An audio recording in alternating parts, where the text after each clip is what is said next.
नमस्कार दोस्तों, स्वागत है आपका एक बार फिर से फोकस स्टडी के इस यूट्यूब चैनल में। आज हम फिर से पढ़ने वाले हैं राष्ट्रीय आंदोलन।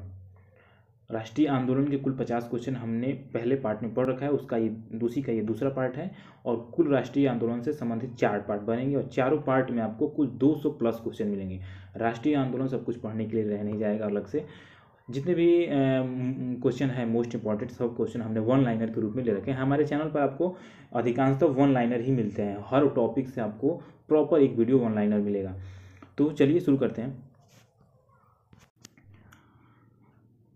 देखिए पहला क्वेश्चन है हमारा, और देखिए वीडियो शुरू करने से पहले मैं बता दूं कि अगर अभी तक आपने हमारे चैनल को सब्सक्राइब नहीं किया है तो प्लीज़ सब्सक्राइब कर लें, क्योंकि इसके बाद ही मैं और वीडियो डालने वाला हूं। तो उस वीडियो अगर जब भी वो वीडियो पड़ेगी तो आप सब्सक्राइब किए रहेंगे तो आपको सबसे पहले उसका नोटिफिकेशन मिल जाएगा और आप वीडियो को मिस नहीं करेंगे। उसके चारों वीडियो जो भी हैं राष्ट्रीय आंदोलन से संबंधित उस वीडियो को जरूर आप देखिएगा, आपको बहुत कुछ बेनिफिट मिलेगा।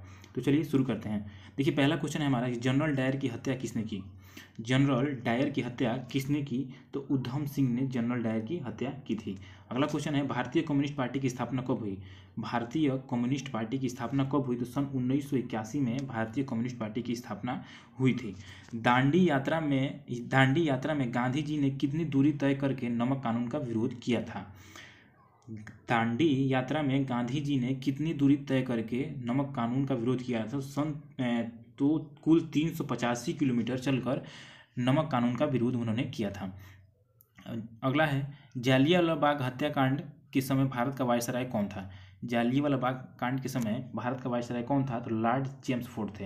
अगला क्वेश्चन है किसे लाल कुर्ती के नाम से जाना जाता है। किसे लाल कुर्ती के नाम से जाना जाता है? तो खुदाई खिदमतगारों को लाल कुर्ती के नाम से जाना जाता है। मैं एक क्वेश्चन को 2 बार रिपीट करूंगा, आप लोग बस ध्यान से सुनिएगा, क्वेश्चन आपके दिमाग में फिट हो जाएगा। देखिए सन 56 नंबर का क्वेश्चन, मतलब कि 56 नंबर का जो प्रश्न है वो है 1919 ईस्वी में पंजाब में हुए अत्याचारों के फलस्वरूप किसने ब्रिटिश सरकार से प्राप्त सर की उपाधि लौटा दी थी। 1919 ईस्वी में पंजाब में हुए अत्याचारों के फलस्वरूप किसने ब्रिटिश सरकार से प्राप्त सर की उपाधि लौटा दी थी? तो रविंद्रनाथ टैगोर ने। अगला क्वेश्चन देखते हैं। अगला है डिस्कवरी ऑफ इंडिया पुस्तक किसने लिखी।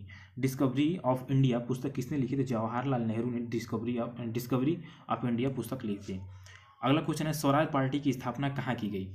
स्वराज पार्टी की स्थापना कहाँ की गई? तो इलाहाबाद में। आगे है इंडियन लिबरल फेडरेशन की स्थापना किसने की। इंडियन लिबरल फेडरेशन की स्थापना किसने की? तो सन 1932 ईस्वी में महात्मा गांधी ने की थी। सारे क्वेश्चन आपको महात्मा गांधी और राष्ट्रीय आंदोलन के इर्द गिर्द घूमते हुए मिलेंगे, तो आप चैनल को जरूर सब्सक्राइब करिएगा। मैं बेशक चाहता हूं कि आप उन वीडियो को मिस ना करें, सारे वीडियो आप देखें, आपको राष्ट्रीय आंदोलन से संबंधित सारे डाउट क्लियर हो जाएंगे। आगे है 21 अक्टूबर सन 1943 ईस्वी को भारत सरकार की आज़ाद हिंद सरकार की घोषणा कहाँ की गई। 21 अक्टूबर सन 1943 ईस्वी को स्वतंत्र भारत की आज़ाद हिंद सरकार की घोषणा कहाँ की गई? तो सिंगापुर में की गई थी। आगे है भारत छोड़ो आंदोलन के समय इंग्लैंड का प्रधानमंत्री कौन था। भारत छोड़ो आंदोलन के समय इंग्लैंड के प्रधानमंत्री कौन था? तो उस समय प्रधानमंत्री चर्चिल थे। आगे है 1947 ईस्वी के भारतीय राष्ट्रीय कांग्रेस के दिल्ली अधिवेशन की अध्यक्षता किसने की। 1947 ईस्वी के भारतीय राष्ट्रीय कांग्रेस के दिल्ली अधिवेशन की अध्यक्षता किसने की?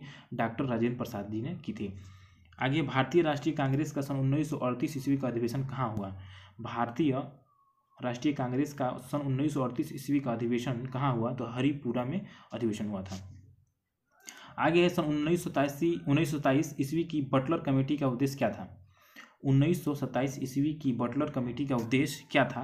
तो भारत सरकार व देशी राज्यों के बीच संबंध सुधारना, यही उसका उद्देश्य था। आगे है करो या मरो का नारा किसने दिया था। करो या मरो का नारा किसने दिया? तो महात्मा गांधी जी ने करो या मरो का नारा दिया था। आगे है 1931 ईस्वी के कराची अधिवेशन में भारतीय राष्ट्रीय कांग्रेस की अध्यक्षता किसने की। 1931 ईस्वी के कराची अधिवेशन में भारतीय राष्ट्रीय कांग्रेस की अध्यक्षता किसने की? तो सरदार वल्लभ भाई पटेल जी ने की थी। आगे भारत में साइमन कमीशन के बहिष्कार का क्या कारण था। यह क्वेश्चन है, भारत में साइमन कमीशन के बहिष्कार का क्या कारण था। तो इसके सभी सदस्य अंग्रेज थे, यही कारण था उसके बहिष्कार का। आगे है किस आंदोलन में सरदार पटेल ने मुख्य भूमिका निभाई। किस आंदोलन में सरदार पटेल ने मुख्य भूमिका निभाई? तो बारडोली सत्याग्रह में। आगे है भारत छोड़ो आंदोलन का प्रस्ताव आलेख किसने बनाया? भारत छोड़ो आंदोलन का प्रस्ताव आलेख किसने बनाया? तो महात्मा गांधी जी ने। अगला क्वेश्चन देखते हैं, स्वतंत्र भारत के दौरान साबरमती आश्रम किस शहर के निकट था? स्वतंत्र भारत के दौरान साबरमती आश्रम किस शहर के निकट था? तो अहमदाबाद के निकट था। देखिए वीडियो तो हम लोग क्वेश्चन तो पढ़ ही रहे हैं, और आपसे एक रिक्वेस्ट है, ये भी है, रिक्वेस्ट क्या है आपको, आपसे ये कहना है कि आपको जो भी इस वीडियो में आपको जो भी क्वेश्चन आपको अच्छा लगे, जो आपके काम लायक हो, उसको नोट डाउन कर सकते हैं, क्योंकि इसमें सारे क्वेश्चन प्रीवियस ईयर के ही क्वेश्चन हैं। आपको अलग से कोई क्वेश्चन, यही सारे क्वेश्चन ही बनते हैं राष्ट्रीय आंदोलन से, तो आप उसको चाहें तो आप नोट डाउन कर सकते हैं। आपसे बस यही कहना था। अगर जो भी आपको क्वेश्चन ऐसा डाउटफुल लगे तो आप कमेंट बॉक्स में करके उस कमेंट में मुझे पूछ भी सकते हैं, लेकिन जो आपको क्वेश्चन इसमें से फिर रिवीजन करना हो बाद में, तो आप उसके लिए आप इसको नोट डाउन कर सकते हैं, ये आपके ऊपर है। देखिए आगे अगला क्वेश्चन है, मुस्लिम लीग की स्थापना किसने की? मुस्लिम लीग की स्थापना किसने की? तो समीमुल्ला एवं आगा खान ने मुस्लिम लीग की स्थापना की थी। आगे स्वदेशी आंदोलन किस कारण आरंभ हुआ? स्वदेशी आंदोलन किस कारण आरंभ हुआ? तो बंगाल विभाजन के विरोध में स्वदेशी आंदोलन आरंभ हुआ था। आगे बंगाल विभाजन के विद्रोह में विद्रोह का संचालन किसने किया? बंगाल विभाजन के विद्रोह में विद्रोह का संचालन किसने किया? तो सुरेंद्र नाथ बनर्जी ने संचालन किया था। आगे लखनऊ समझौता कब हुआ? लखनऊ समझौता कब हुआ? तो सन 1916 ईस्वी में लखनऊ समझौता हुआ था। निष्क्रिय विरोध का सिद्धांत किसने प्रतिपादित किया? निष्क्रिय विरोध का संविधान किसने प्रतिपादित किया? अरविंद घोष ने प्रतिपादित किया था। देखिए अगला क्वेश्चन है, सन 1906 ईस्वी को कांग्रेस कलकत्ता अधिवेशन की अध्यक्षता किसने की? सन 1906 ईस्वी को कांग्रेस कलकत्ता अधिवेशन की अध्यक्षता किसने की? तो दादा भाई नौरोजी जो थे, उन्होंने उसकी अध्यक्षता की थी। अगला है 1908 ईस्वी को बाल गंगाधर तिलक को कितने वर्ष की जेल हुई? 1908 ईस्वी को बाल गंगाधर तिलक को कितने वर्ष की जेल हुई? तो 6 वर्ष के लिए उनको जेल हुई थी। आगे बंगाल में बिहार कब पृथक हुआ? बंगाल से बिहार कब पृथक हुआ? तो सन 1912 ईस्वी में बंगाल से बिहार पृथक हुआ था। आगे है राजनीतिक स्वतंत्रता को प्राणवायु है, राजनीतिक स्वतंत्रता की प्राणवायु है, यह शब्द किसने कहा? बहुत इंपॉर्टेंट है क्वेश्चन। राजनीतिक स्वतंत्रता की प्राणवायु है, यह शब्द किसने कहा? अरविंद घोष ने ये शब्द कहा था। मुजफ्फर में किंग्स फोर्ट की हत्या का प्रयास कब हुआ? मुजफ्फर में किंग्स फोर्ट की हत्या का प्रयास कब हुआ? तो सन 1908 ईस्वी में हुआ था। आगे लॉर्ड हार्डिंग द्वारा बंगाल का विभाजन कब रद्द हुआ? लॉर्ड हार्डिंग द्वारा बंगाल का विभाजन कब रद्द हुआ? सन 1911 ईस्वी में। देखेंगे आपको सारे क्वेश्चन बाय सीक्वेंस मिल रहे हैं, सारे ईस्वी के जितने भी है उस सीक्वेंस में एक मिल रहे हैं क्वेश्चन, तो आपको याद करने में भी काफ़ी बेनिफिट मिलेगा। बहुत मेहनत से ये सब बना है, तो आपसे रिक्वेस्ट है फिर एक बार कि आप चैनल को जरूर सब्सक्राइब कर लीजिएगा, क्योंकि उसका नोटिफिकेशन आपको मिलता रहेगा। आगे है 1916 ईस्वी में मुस्लिम लीग और कांग्रेस के मध्य समझौता किसने कराया? 1916 ईस्वी में मुस्लिम लीग और कांग्रेस के मध्य समझौता किसने कराया? डॉक्टर एनी बेसेंट ने। आगे है अलीपुर बम कांड में अरविंद घोष का बचाव किस वकील ने किया? अलीपुर बम कांड में अरविंद घोष का बचाव किस वकील ने किया? तो CR दास ने किया था। आगे है सूरत अधिवेशन कब हुआ? सूरत अधिवेशन कब हुआ? सन 1907 ईस्वी में। आगे है मोहम्मद अली जिन्ना को हिंदू मुस्लिम एकता का दूत किसने कहा था? मोहम्मद अली जिन्ना को हिंदू मुस्लिम एकता का दूत किसने कहा? सरोजिनी नायडू ने। आगे है गीता रहस्य नामक ग्रंथ किसके द्वारा लिखा गया? गीता रहस्य नामक ग्रंथ किसके द्वारा लिखा गया? तो बाल गंगाधर तिलक के द्वारा लिखा गया था। 87 नंबर क्वेश्चन आप देखते हैं, कामागाटामारू क्या था? कामागाटामारू क्या था? तो कनाडा की यात्रा पर निकला जहाज एक था, उसी का नाम कामागाटामारू था। आगे किस भारतीय राष्ट्रीय आंदोलन की शीर्ष गीत वंदे मातरम था? किस भारतीय राष्ट्रीय आंदोलन की शीर्ष गीत वंदे मातरम था? यहाँ पर मिसप्रिंट हुआ है। किस भारतीय राष्ट्रीय आंदोलन का शीर्ष गीत वंदे मातरम था? तो स्वदेशी आंदोलन का। आगे है अनुशीलन समिति क्या थी? क्वेश्चन है अनुशीलन समिति क्या थी? तो एक क्रांतिकारी संगठन। भारत में गर्म दलीय आंदोलन का जनक किसे माना जाता है? भारत में गर्म दलीय आंदोलन का जनक किसे माना जाता है? बाल गंगाधर तिलक को। आगे है महाराष्ट्र में गणपति उत्सव का शुभारंभ किसने किया?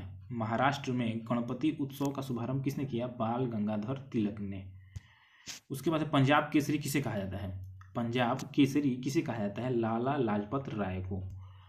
मुस्लिम लीग का प्रथम अध्यक्ष कौन था? मुस्लिम लीग का प्रथम अध्यक्ष कौन था? आगा खां थे। आगे गदर पार्टी की स्थापना कब हुई? गदर पार्टी की स्थापना कब हुई? सन 1913 ईस्वी में। आगे महाराष्ट्र में होम रूल आंदोलन किसने चलाया? महाराष्ट्र में होम रूल आंदोलन किसने चलाया? बाल गंगाधर तिलक ने। आगे है महात्मा गांधी ने सत्याग्रह क्रियाविधि सर्वप्रथम कहाँ प्रयुक्त की? महात्मा गांधी ने सत्याग्रह क्रियाविधि सर्वप्रथम कहाँ प्रस्तुत की? तो चंपारण में। इसका चंपारण आंसर सही होगा। उसके बाद है 97 सांड्स की हत्या किसने की थी? बहुत इंपॉर्टेंट क्वेश्चन है। सांड्स की हत्या किसने की? तो भगत सिंह ने की थी।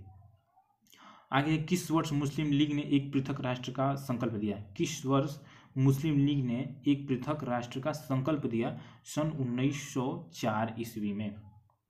आगे है भारत छोड़ो आंदोलन का प्रस्ताव कब पारित हुआ? भारत छोड़ो आंदोलन का प्रस्ताव कब पारित हुआ? तो सन 1942 ईस्वी में। और हमारा लास्ट क्वेश्चन है, और देखिए लास्ट क्वेश्चन पढ़ने से पहले मैं आपसे एक बार फिर रिक्वेस्ट करूंगा कि चैनल को जरूर सब्सक्राइब कर लीजिएगा, क्योंकि आपको जब ये इसका तीसरा पार्ट पड़ेगा उसका नोटिफिकेशन आपको मिल जाएगा। और आपसे विनती है कि इसका पहला पार्ट आप जरूर देखिएगा, तभी आपको काफ़ी बेनिफिट मिलेगा। पहला पार्ट आप देख लीजिएगा, दूसरा पार्ट तो आप देख ही रहे हैं, और तीसरा चौथा पार्ट भी मैं लेकर बहुत जल्दी आने वाला हूँ। तो चैनल को जरूर सब्सक्राइब कर लीजिएगा, क्योंकि उसका नोटिफिकेशन आपको उससे मिल जाएगा। तो लास्ट क्वेश्चन है हमारा, सन 1947 ईस्वी के बाद किस राज्य को भारत संघ में सैनिक कार्रवाई द्वारा बलपूर्वक मिला लिया गया था? एक बार और पढ़ते हैं। सन 1947 ईस्वी के बाद किस राज्य को भारत संघ में सैनिक कार्रवाई द्वारा बलपूर्वक मिला लिया गया था? तो हैदराबाद को मिला लिया गया था। वीडियो देखने के लिए बहुत बहुत धन्यवाद। आपका दिन शुभ हो।